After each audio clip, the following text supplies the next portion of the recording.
choosing the lesser of two evils. That's how most Peruvians feel about Sunday's runoff election.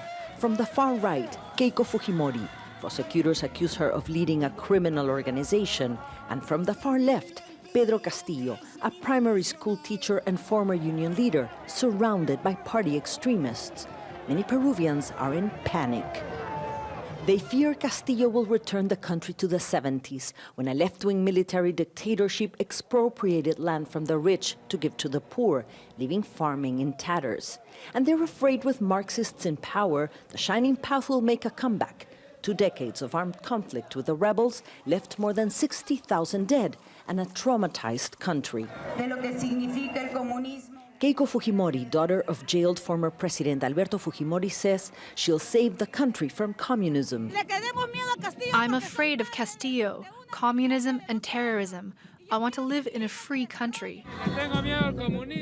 Communism is harmful. It's better to be free to think and do what you want. Those who are voting for a change with Castillo remember the corruption and human rights violations during Alberto Fujimori's rule, when Carmen Amaro's brother disappeared. Fujimori implemented a policy of systematic violations. This election is dangerous. We want to alert the people to vote on Sunday, informed and remembering the past. And many say Keiko Fujimori, who's facing 30 years in prison for money laundering, perjury, obstruction of justice, and organized crime, also belongs in jail. We want to change the constitution. Keiko represents corruption and the elite.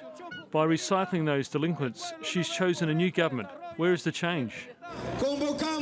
Castillo promises to nationalize some industries, renegotiate energy contracts, rewrite the constitution. He identifies with Evo Morales, the Bolivian former leader. Peruvians are desperately hanging on to their candidates, leaving the country polarized. The latest opinion polls say the election is too close to call. Both sides are gearing to call a fraud if they lose, adding fuel to the country's political instability. While every election brings hope for change, this time many analysts here say the country should buckle up for 5 more years of political instability. Mariana Sanchez, Al Jazeera, Lima, Peru.